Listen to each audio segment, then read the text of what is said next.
Welcome back to episode 31 of Defeating Weekly. I'm your host, Craig Olson, author of Defeating the Unbeatable. I hope you've had a great last week. Super excited about today's topic, which is week 8 of 10. We're coming down to the last couple skills that require no talent to be successful.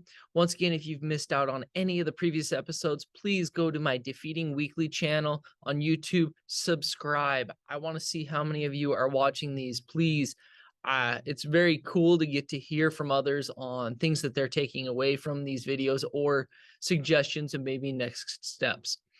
As I stated previously, a lot of people have done things regarding things that require no talent. I just feel it's so crucial and beneficial to us. So that's why I figured I'd dip my toes in and do this series as well. We often keep ourselves from doing better due to making excuses for ourselves, saying it's too hard or I don't have that talent. No, not true.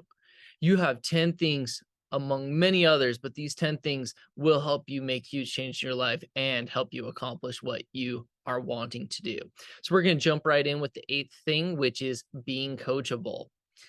Start off though, I want you to ask a question to yourself right now. Hit pause, whatever it is, right after this, and I want you to think about it for a few minutes, 30 seconds, whatever it may be. But I want you to actually ponder it a little bit. Are you coachable? Are you coachable? Are you somebody that is willing to be coached? So pause, think about it for a second, and then come back. So as I've stated many times, growing up, I was always playing sports. If it wasn't blizzarding or past my bedtime, I was playing something sports related. Because of this, there was lots of times that I was available or had the opportunity to be coached, whether it was coaches on a team or my dad at home, him coaching me, which he did for baseball for a lot of years, or on the golf course. I was being coached a lot. I was being coached all the time. The more I thought about it as I got older, I'm being coached every day. We all are.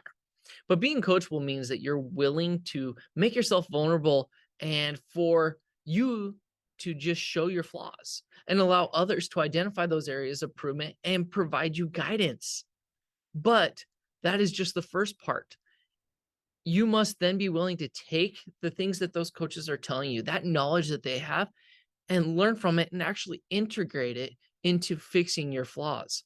That second piece is probably the hardest. But why work on something if you don't want to get better? Why be vulnerable if you're not going to use it? So just as in sports and life, we have the opportunity to be coachable in every aspect of our lives. Growing up, your parents are coaching you to be a better person. In school, your teachers are coaching you to be better at various skills that could be successful, make you more successful throughout your life. And at jobs, you have supervisors who are there and able to coach you as well. You may be saying that mine doesn't do that. I challenge you, though, first to look at yourself. Take a look inside and decide. Is it that they aren't coaching you, or is it you are just not listening to what they have to say? Remember, being coachable means being willing to take that feedback.